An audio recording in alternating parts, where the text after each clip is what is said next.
Hello, my YouTube followers.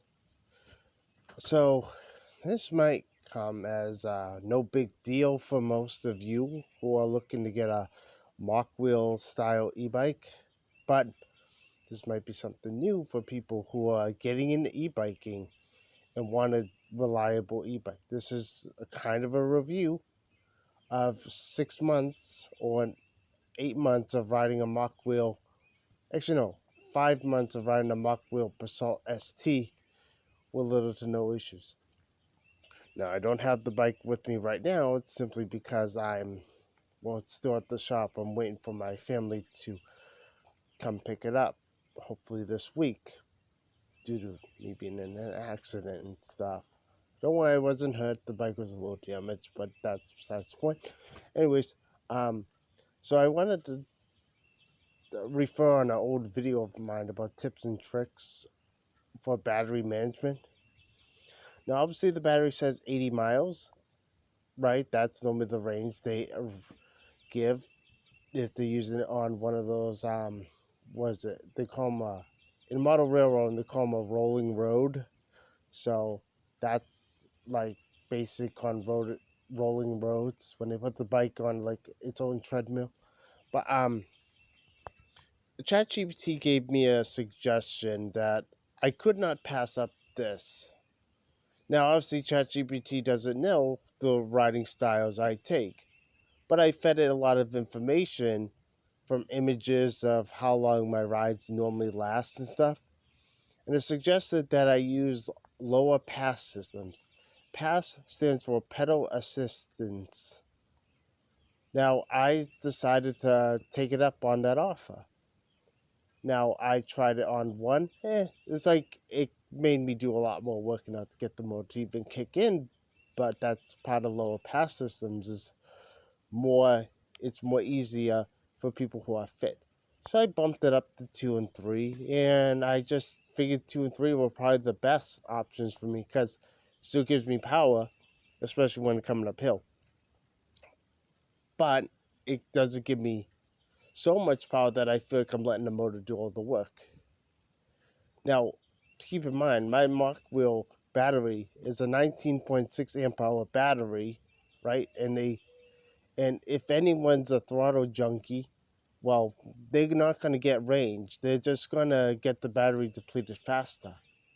And I've been able to squeeze out a 52-minute ride yesterday with my Mokwheel Basalt ST on half a charge, meaning that I only used literally like, what, 20% of the battery with pedal assist 2 or 3.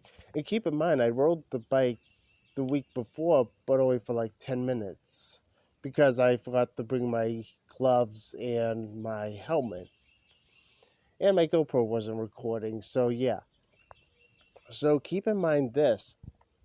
My e-bike, right, a 52-minute ride all the way around Buzzards Bay and all the way around Lake Drive in South Plymouth, Mass, and around to the bike shop again on half a charge. And I was going about roughly at a steady pace of 15 kilometers an hour. Yes, laugh on me for using the metric system, but I don't like the imperial system anyway, so yeah, deal with it. For you Americans, convert that from kilometers to miles and you'll get the result that you need. But here's an idea, right? Is that if you go with lower pass systems, this is probably one of the obvious things all e-bikers won't talk about, but I'm talking about. If you use a torque sensor e-bike like a Mokwheel and you use lower pass settings, because it's judging how much torque output your legs are putting out is how much the motor's going to kick in, you're going to be able to go farther with lower pass ends. So don't put your Mokwheel Basalt ST on pass 5 or 4 because that's just going to eat your battery up. What you want to do is pace yourself. Recommended speed for a long extended ride is about 15 kilometers an hour. And here's another key trip that no one does with e-biking. When you're going down the hill, stop pedaling. Just coast. Let the weight of the bike and you make you go down the hill because you will pick up speed, but you're not using motor. You're just coasting down the hill. And also, you will be going farther because remember, the bike weighs around 30 kilograms. And if depending on your weight, if you're like me and you weigh 80 kilograms, 80 plus 30, that's 128 kilograms. That's about roughly 300 pounds or 200 pounds. No, 300 would probably be better estimate.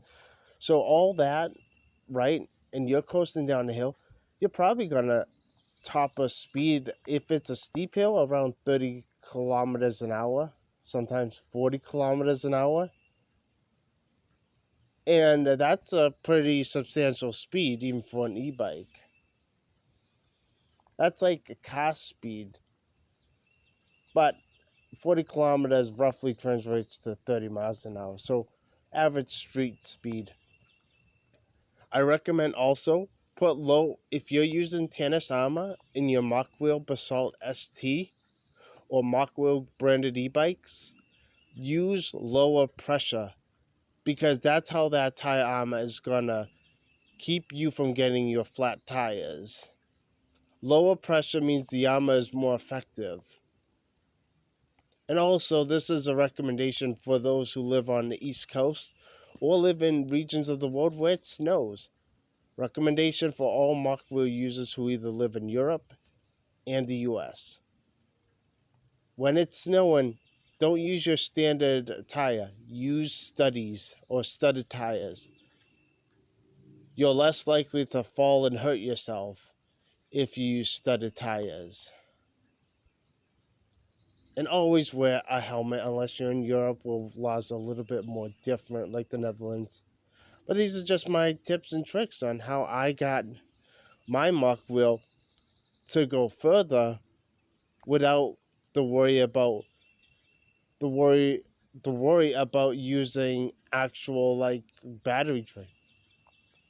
So recommendation: manage your battery efficiently. If ChatGPT, a robot algorithm, says that I can get 98% efficiency without much battery drain, then I'm pretty sure the rest of you Mokwheel users can get that same result if you pace yourself slow and steady. This isn't a race, this is about going slow and steady and enjoying the ride. Anyways, please feel free to share your comments in the comment section down below. Always remember, like and subscribe. And remember that the world is simply a better place because you were born into it. Anyways, have a good day.